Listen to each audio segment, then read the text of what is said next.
Hello there ladies and gentlemen, I'm the Chall and welcome to another video. That is right, Thorpe Park Resort have officially revealed that Darren Brown's Ghost Train is no more. It will be henceforth known as just Ghost Train. Now before we get started talking about the statement on the park's website, the history of the attraction and my overall thoughts, please do like, comment, subscribe, click the notification bell to know this YouTube video. If you are new around here, hello there, I am the Chall, your roller coaster enthusiast and social media reporter as seen on BBC Breakfast TV. I'm a theme park guy, I love doing theme park reviews. This will be the home of the theme park reviews, so if you are a theme park enthusiast, make sure you do subscribe to the channel. We are on the road to 2K and 500,000 views overall. Please do, it would really mean a lot. We're going to really keep building this content over this year. And for now guys, let's have a look at everything to do with Ghost Train coming to Thorpe Park in 2023. So then, first of all, we have to look at the park's overall statement on the new attraction, or technically new attraction, and we're going to share everything to do with the ride and my thoughts as well. So let's start off with Thorpe Park's official statement. Depart the mortal world on a one-way ticket beyond the veil into darkness on Thorpe Park Resort's newest ride experience, Ghost Train. But what's your tracks? Death is always one stop ahead. This next generation of Ghost Train will take you on a harrowing ride into the realms beneath Thorpe Park Resort to where the supernatural believers call home. Ghost Train is one of the UK's longest ride experiences, featuring live actors and multi-sensory effects to create a terrifying attraction like no other. There's nothing virtual about this petrifying experience, so prepare to meet your maker as you come face to face with horrors that dwell within. So before we talk about what I could expect with the ride experience, we have to take a look all the way back to 2014, when Chief Ranger Carousel and the Thorpe Park Arena that hosted Fright Nights mazes, the Spider-Man show, high dive shows, a Popeye show, everything you can think of was being removed, ready for Project Whitechapel, or WC16, also known as the originating attraction in the area, Darren Brown's Ghost Train. Darren Brown's Ghost Train was located on the site of the arena and the carousel, and over the years the arena hosted a wide variety of shows from Spider-Man to stunt shows. In 2006 the arena was used as a temporary home for a succession of theme park Fright Nights, including 7, Experiment 10, and one of the more recent ones in that site, My Bloody Valentine. In October 2014, plans were submitted for a first of its kind indoor fully themed attraction located on the site of the former arena and adjacent to X, Nemesis Inferno and Amity Boardwalk. Codenamed Project Whitechapel, or WC16, plans detailed a proposed built building with a warehouse themed appearance, along with an entrance plaza and feature theming element. Inside the building, a distinct ride area was shown with a baggage hold and loading and unloading platform, indicating guests would board a ride vehicle of some kind. The plans were approved in the following January, paving the way for construction to begin late on in 2015. The first signs of construction appeared in spring 2015,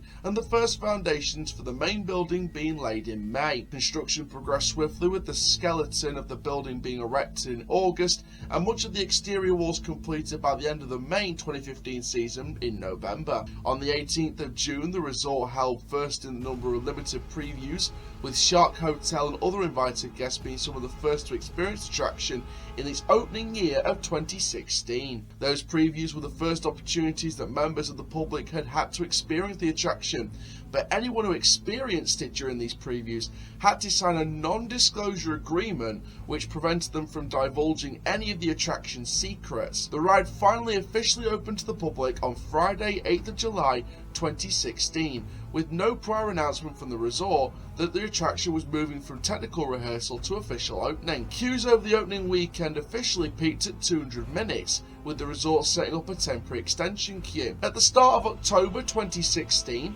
Thorpe Park started advertising a new terrifying destination for 2017, with posters around the resort. It would be on the 17th of January 2017, the resort would confirm the new name for the attraction, Darren Brown's Ghost Train, Rise of the Demon, promising the attraction would be deeper, darker and more intense than before. Thorpe Park Resort would confirm the official opening date as the 31st of March 2017. Rumours were circulating that 2022 was the final year of the contract between Darren Brown and Thorpe Park Resort, and this information came out to be true, as by now we now know that it will be known as just Ghost Train, with a terrifying new storyline, a brand new type of experience, more or less in the same building as the previous attraction. So then, we've looked at the history of Darren Brown's Ghost Train from the original 2016 attraction, the 2017 Rise of the Demon, and the final year ended up being 2022. The reviews of it weren't great.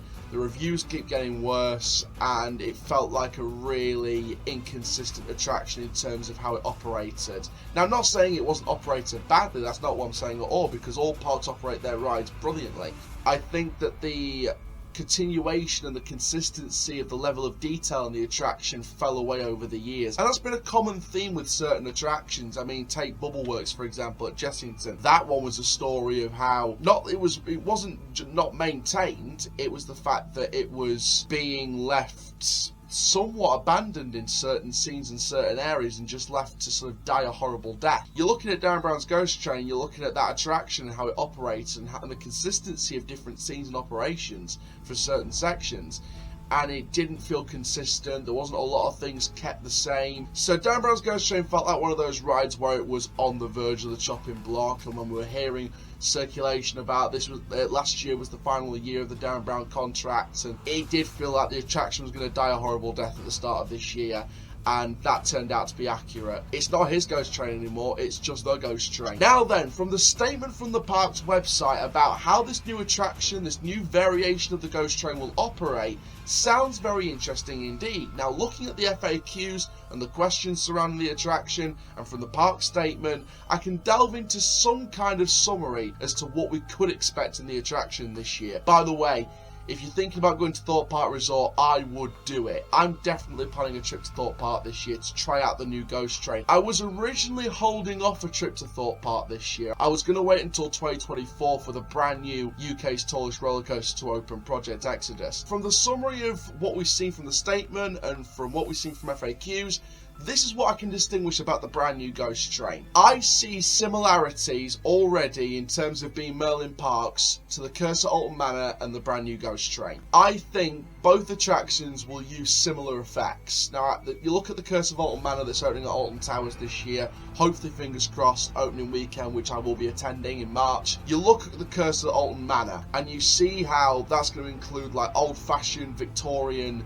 effects, you know, bringing the classic haunted house effects back in a new modern way. I think the Ghost Train may follow suit, and you look at Darren Brown's Ghost Train, you kind of look at the old ratty Victorian style about it. It kind of has similar things to it, so I wouldn't be surprised if we saw similar kind of smoke screens or effects to indulge and confuse visitors in the Curse at Alton Manor in this classic modern haunted house dark ride. There is no virtual reality, so that means that in terms of the Merlin parks, that's the end of virtual reality, and I probably will do a separate video looking back at that sort of run where VR was in the Merlin parks. Obviously Galactica and Darren Brown's Ghost Train were the two main ones to include virtual reality. Obviously Galactica's not got that anymore. Darren Brown's new variation, just the Ghost Train, won't have it. So it's the end of VR in terms of the attractions that were brought in to encompass VR. Overall, it's going to be very interesting and very nice to see the attraction without virtual reality. I don't think the VR quality was great in my opinion. I think the quality got worse as time went on, and I think that Darren Brown's Ghost Train started to really lack with the virtual reality quality. So I think that overall, the Ghost Train could reuse certain elements of the storyline, but encompass them into a brand new way. So I think that the Ghost Train could recycle and reuse in a completely new way and make use of certain elements that were in the Darren Brown storyline. So I'm really excited for this one, and I hope you guys are really excited about it as well, because I'm ecstatic for this one. I really can't wait for it. But that's going to be it for this video, guys. Make sure you do like, comment, subscribe, click the notification bell so you never miss a new YouTube video. And for now, I'm the CHALL, so rah for now.